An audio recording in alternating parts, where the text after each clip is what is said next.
Norymberga. Miasto, które na zawsze wpisało się w karty historii. W mniemaniu Adolfa Hitlera idealne miasto, symbolizujące potęgę jego ustroju, a także miejsce, gdzie ten mroczny rozdział dobiegł końca. Ale Norymberga to nie tylko historia II wojny światowej. To jedno z najpiękniejszych miast Bawarii, którego korzenie sięgają czasów Świętego Cesarstwa Rzymskiego. Średniowieczna architektura, malownicze uliczki i bogate dziedzictwo kulturowe sprawiają, że jest to wyjątkowe miejsce. Poznajcie Norymbergę, miasto, które zachwyca i zaskakuje, a jego historia wciąż żyje na każdym kroku.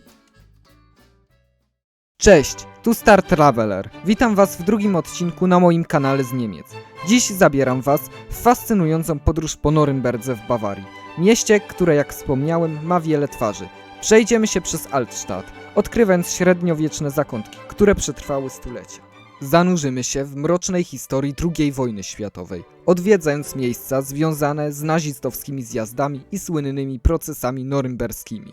Ale Norymberga to nie tylko przeszłość. Pokażę Wam również, jak miasto to łączy historię z nowoczesnością, a na końcu propozycje wyjątkowych wycieczek, w tym do Rottenburga ob der Tauber, powszechnie uważanego za najpiękniejsze miasteczko Niemiec. Czy rzeczywiście zasługuje na ten tytuł? To jeszcze sprawdzimy, a tymczasem zaczynamy! Naszą podróż rozpoczynamy na dworcu autokarowym, miejscu, do którego codziennie przyjeżdżają setki turystów z całej Europy, w tym z Polski. Jeśli planujecie wyjazd z większych miast jak Warszawa, Kraków, Wrocław czy Katowice, spodziewajcie się podróży trwającej od 8 do 13 godzin. Zanim jednak zanurzymy się w średniowiecznej historii Norymbergi, ruszmy na spacer w stronę dworca kolejowego. To tu, w sercu miasta, możemy już poczuć jego rytm. Na Starówkę możecie stamtąd dojść przez Handwerkerhof.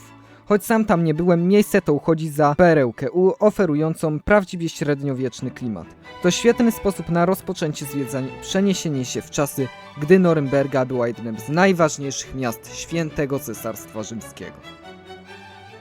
Z tego punktu docieramy do Lorenzerplatz, jednego z najbardziej charakterystycznych miejsc na mapie Norymbergi. To tutaj znajduje się Lorenzkirche, czyli kościół świętego Wawrzyńca, perła niemieckiego gotyku. Ta monumentalna świątynia, której budowa rozpoczęła się w 1270 roku, była świadkiem wielu wydarzeń historycznych. Od czasu reformacji jest to kościół ewangelicki, a jego mury skrywają nie tylko wspaniałe dzieła sztuki, ale i duchową atmosferę średniowiecza. Wchodząc do środka, od razu czujemy wyjątkowy klimat tego miejsca. Wysokie gotyckie sklepienia, delikatne światło przenikające przez kolorowe witraże i półmrok, który tworzą grube, kamienne mury. Całość oświetlają migoczące płomienie świec, które doskonale komponują z tym mistycznym nastrojem. Kościół był poważnie zniszczony podczas alianckiego bombardowania w czasie II wojny światowej, ale dzięki starannym rekonstrukcjom możemy dziś podziwiać jego piękno. Warto zwrócić uwagę na dzieła Wita Stworza, który nie tylko jest autorem słynnego ołtarza w kościele mariackim w Krakowie, ale również tutaj pozostawił swoje ślady. Jednym z jego najważniejszych dzieł, które możemy tu zobaczyć, jest Pozdrowienie Anielskie, rzeźba, która przetrwała wieki, przypominając nam o złotym wieku Norymbergi. Dodatkowo, jeśli nie rozpoczynacie zwiedzania od razu z dworca autokarowego, znajduje się tu stacja metra, która jest idealnym punktem startowym wycieczki. Opuszczając Lorenzerplatz, kierujemy się w stronę rynku. Już z daleka możemy dostrzec wieżę Frauenkirche, która będzie naszym następnym przystankiem. Ale zanim tam dotrzemy, zatrzymamy się na chwilę na Museumsbrücke. Most, który oferuje jeden z najbardziej charakterystycznych widoków na Norymbergę. Z jednej strony rzeka Pegnitz, malowniczo przepływająca przez miasto, a nad nią dawny szpital Ducha Świętego. Budowla, która mimo upływu wieków wciąż zachwyca swoim urokiem. Dziś mieści się tu restauracja, ale dawniej było to miejsce, gdzie Norymberczycy dbali o chorych. Z drugiej strony możemy zobaczyć Fleischbrücke, renesansowy most z XVI wieku, który przetrwał do naszych czasów w niemal niezmienionej formie. To dowód na trwałość i znaczenie architektury tego miasta. Docieramy na Hauptmarkt, czyli rynek główny. Na pierwszy rzut oka możecie zauważyć, że to miejsce różni się od typowych średniowiecznych rynków, jakie możecie znać z innych miast. Norymberga, będąca celem intensywnych bombardowań podczas II wojny światowej, straciła wiele ze swoich oryginalnych zabytków. Choć część z nich odbudowano, to współczesna zabudowa wyraźnie miesza się tutaj z historią. Pomimo to rynek główny kryje dwa klejnoty, które absolutnie warto zobaczyć. Pierwszym z nich jest Schönerbrunnen, czyli piękna studnia. Ukończona w 1396 roku, mierzy imponujące 19 metrów wysokości. To prawdziwy majstersztyk średniowiecznej sztuki rzeźbiarskiej, z pełnym detali ośmiobocznym kształtem i licznymi postaciami, które zdobią jej konstrukcję. Tutaj też znajduje się słynny mosiężny pierścień. Zgodnie z legendą, trzykrotne przekręcenie go w lewo przynosi szczęście. Nawet jeśli nie jesteście przesądni, warto spróbować. Nie zaszkodzi, a kto wie, może przyniesie wam to szczęście na resztę dnia. Tuż obok znajduje się Frauenkirche, czyli kościół mariacki, wzniesiony na polecenie cesarza Karola IV. Choć jest mniejszy i mniej imponujący od Lorenzkirche, ten gotycki kościół również skrywa cenne skarby średniowiecznej sztuki. Codziennie o godzinie 12 na fasadzie kościoła możemy podziwiać małe widowisko. Mechaniczny zegar z uruchamianą wówczas pozytywką, przypominający poznańskie koziołki, który przenosi nas w dawne czasy.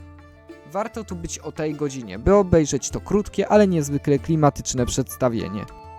Hauptmarkt to nie tylko centrum handlowe miasta, ale i serce Norymbergi. Choć może nie jest to najpiękniejszy rynek w Niemczech, to zdecydowanie warto go odwiedzić, by poczuć prawdziwą atmosferę tego miasta. Po zwiedzeniu rynku kierujemy się w stronę jednej z najbardziej urokliwych uliczek Norymbergi. Przechodząc przez Schulgeschen, obok starego ratusza, docieramy do Sebalduskirche, czyli kościoła świętego Sebalda. To kolejna gotycka perła Norymbergi, której architektura nawiązuje do stylu romańskiego, a której majestat przyciąga turystów. Sebalduskirche, podobnie jak Lorenzkirche, został wzniesiony w XIII wieku i również pełni rolę kościoła ewangelickiego. To miejsce zachwyca nie tylko swoją imponującą fasadą, ale także atmosferą, którą znajdziemy wewnątrz.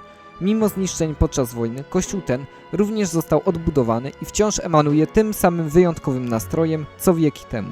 Wewnątrz możemy zobaczyć m.in. grobowiec patrona świątyni, czyli świętego Sebalda, oraz liczne dzieła sztuki, w tym te autorstwa Wita Stworza, o którym była już mowa. Po opuszczeniu Sebalduskirche czeka nas krótki spacer do jednej z najbardziej malowniczych ulic w mieście, czyli Weisgerbergasse. Ta ulica z jej idealnie zachowanymi kamienicami z muru pruckiego przenosi nas w czasie do epoki, kiedy Norymberga była jednym z najważniejszych ośrodków handlu i rzemiosła w Europie. To miejsce, które widnieje na większości pocztówek z Norymbergi i idealnie nadaje się do zrobienia pamiątkowego zdjęcia. Kamienice z ich kolorowymi fasadami i charakterystycznymi drewnianymi belkami tworzą atmosferę, która sprawia, że Weisgerbergasse jest jednym z najbardziej rozpoznawalnych i fotogenicznych zakątków miasta. Po przejściu przez Weisgerbergasse zachęcam Was do zanurzenia się w labiryncie uliczek Altstadt. Ta część Norymbergi oferuje wyjątkową mieszankę klimatycznych, zabytkowych kamieniczek oraz współczesnych budynków, które harmonijnie współgrają z historycznym otoczeniem. Podążając jednak główną trasą, dochodzimy do jednego z najbardziej charakterystycznych budynków w Norymberdze – Dürerhaus. To tutaj mieszkał i tworzył Albrecht Dürer, uznawany za najwybitniejszego artystę niemieckiego renesansu. Obecnie w tej malowniczej kamienicy znajduje się muzeum poświęcone jego twórczości, choć sam go nie odwiedziłem. Na placu przed Dürerhaus, Tiergartner Torplatz, rozpościera się widok, który według mnie rywalizuje z Weisgerbergasse o miano najpiękniejszego w Norymberdze. Otaczające plac kamienice, mury miejskie oraz widoczny w tyle zamek tworzą prawdziwie średniowieczny krajobraz. To także doskonałe miejsce na zdjęcie pamiątkowe z charakterystycznym motywem Norymbergi. Warto również zwrócić uwagę na ciekawą rzeźbę zająca, znajdującą się tuż obok Dürerhaus. Jest to humorystyczna parafraza słynnego rysunku Dürera. Z Tiergartner Torplatz ruszamy w stronę najważniejszego zabytku Norymbergi – Kaiserburg, czyli Zamku Cesarskiego. To miejsce pełne historii, które przez wieki gościło cesarzy Świętego Cesarstwa Rzymskiego, stanowiąc jedną z najważniejszych budowli miasta. Wewnątrz zamku znajduje się muzeum, gdzie możecie zobaczyć nieliczne uchowane fragmenty zamkowych wnętrz oraz cenne eksponaty, takie jak insygnia cesarskie. Niestety wiele z oryginalnych wnętrz nie przetrwało do naszych czasów. Jednym z największych atutów zamku jest możliwość wejścia na średniowieczną wieżę, z której rozciąga się niesamowity widok na czerwone dachówki norymberskich kamieniczek. To jedyna dostępna na co dzień wieża widokowa w mieście, a widok z niej jest zdecydowanie warty zobaczenia. Imponujące panoramy możecie podziwiać także z murów zamkowych, które są dostępne za darmo. Po intensywnym zwiedzaniu Kaiserburga ponownie zanurzamy się w klimatycznych uliczkach Altstadt, tym razem wędrując na południe. Ta część Starego Miasta jest jeszcze bardziej zróżnicowana, gdzie budowle z różnych epok sąsiadują ze współczesną architekturą, której jest jednak więcej. Idąc w stronę Białej Wieży, czyli Weisserturm, tym razem idziemy przez wcześniej już wspomniany Fleischbrücke. Weisserturm, będąca częścią dawnych murów miejskich, dzisiaj pełni zupełnie inną rolę. Mieści się w niej stacja metra. To doskonały przykład na to, jak historia i nowoczesność współistnieją w Norymberdze. Kontynuując naszą trasę, natrafiamy na dwa kościoły. Pierwszy z nich to Elisabethkirche, czyli kościół świętej Elżbiety. Ta majestatyczna budowla w stylu klasycystycznym stanowi doskonały kontrast dla mniejszych gotyckich kościołów, takich jak świętego Jakuba, znajdujący się po lewej stronie. Oba te kościoły są warte odwiedzenia. Nasza trasa kończy się przy stacji metra Plerer, mijając po drodze jedną z charakterystycznych baszt, Spitteler Torturm, wraz z zachowanymi fragmentami murów miejskich. To idealne miejsce, by zakończyć naszą wędrówkę po średniowiecznej Norymberdze. Plerer to także idealny początek dalszego zwiedzania miasta, które w opinii publicznej kojarzy się przede wszystkim z tragicznymi wydarzeniami lat 30. i 40. XX wieku. Do tych wydarzeń teraz przejdziemy. Norymberga była wzorem dla Adolfa Hitlera, jak powinno wyglądać centrum Rzeszy Tysiącletniej. To tutaj, na rozległych terenach zjazdów NSDAP, organizowano olbrzymie zgromadzenia, które miały demonstrować siłę i jedność nazistowskiej partii.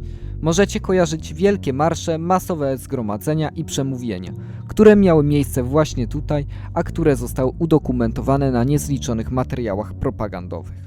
Dziś z tych potężnych wydarzeń pozostały jedynie ruiny. Aleja, która kiedyś tętniła życiem i echem nazistowskich przemówień, teraz jest tylko cieniem swojej przeszłości. Lecz wciąż czuć tu ciężar historii jako centrum machiny propagandowej, która całkowicie zmanipulowała niemieckie społeczeństwo. Kongresshalle, olbrzymi budynek, który miał być siedzibą parlamentu III Rzeszy, również stoi opustoszały, będąc symbolem dawnej potęgi tego totalitarnego ustroju. Choć nie można go zwiedzić od wewnątrz, już sama monumentalna bryła robi ogromne wrażenie i przypomina o mrocznej przeszłości tego miejsca. Na terenie zjazdów znajdowało się także Centrum Dokumentacji Działalności NSDAP. Niestety w momencie tworzenia tego filmu centrum to jest w remoncie. Teren zjazdów NSDAP znajduje się nieco na uboczu w porównaniu do Starego Miasta. Dlatego przygotujcie się na 20-minutową podróż tramwajem ze stacji Plerer lub godzinny spacer przez współczesną część Norymbergi. Jeśli można powiedzieć, że w Norymberdze rozpoczął się nazizm, to równie dobrze można powiedzieć, że to tutaj dobiegł on końca. Warto jeszcze najpierw wspomnieć, że to właśnie w Norymberdze wydano słynne ustawy norymberskie, które definiowały rzekomą rasę aryjską i odbierały Żydom prawa obywatelskie, co dało początek ich eksterminacji. Jednak to także tutaj, po zakończeniu II wojny światowej, odbyły się słynne procesy norymberskie, które miały rozliczyć nazistowskich zbrodniarzy. Procesy te, które trwały od 1945 do 1949 roku, miały miejsce w sali 600 w norymberskim sądzie. Właśnie tutaj, na oczach całego świata, państwa alianckie postanowiły osądzić nazistów w drodze jawnego postępowania sądowego. Łącznie odbyło się 12 procesów, podczas których osądzono pozostałych przy życiu przywódców III Rzeszy. Dziś w tym samym budynku znajduje się muzeum poświęcone procesom norymberskim. Wizyta tutaj to nie tylko okazja, by zobaczyć salę 600, w której zapadły wyroki, ale także możliwość zgłębienia historii poprzez rozbudowaną ekspozycję. Muszę przyznać, że początkowo myślałem, że obejdę muzeum bardzo szybko, ale dzięki audioprzewodnikowi w języku polskim można tu spędzić naprawdę sporo czasu. Muzeum Procesów Norymberskich jest nieco oddalone od Starego Miasta, ale łatwo tam dotrzeć linią metra U1, np. ze stacji Plerer, dworzec kolejowy Lorenzkirche czy Weisserturm. Wysiadacie na stacji Berenschanze, a stąd już tylko macie krótki spacer do celu. Przejdźmy teraz do kwestii transportu. Jeśli chodzi o trasę główną, to na spokojnie możecie wszystko zobaczyć pieszo. Natomiast możecie również korzystać z metra, które jest szybkie, wygodne i doskonale skomunikowane z głównymi atrakcjami, w szczególności linia U1. To kluczowa linia łącząca wszystkie najważniejsze punkty na Starym Mieście, jak dworzec kolejowy Plerer, Lorenzkirche, Weisserturm i stację Berenschanze przy sądzie norymberskim. To właśnie ta linia pozwoli Wam sprawnie poruszać się pomiędzy najważniejszymi atrakcjami, bez zbędnych przesiadek. Co do pozostałych linii U2 i U3, możecie się nimi szybko poruszać między Plerer a dworcem kolejowym. Możecie też poruszać się tramwajami, choć zdecydowanie wolę metro.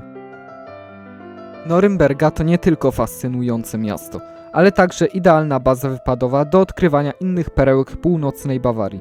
Oto kilka miejsc, które możecie odwiedzić, jeśli zdecydujecie się pozostać w okolicy na dłużej.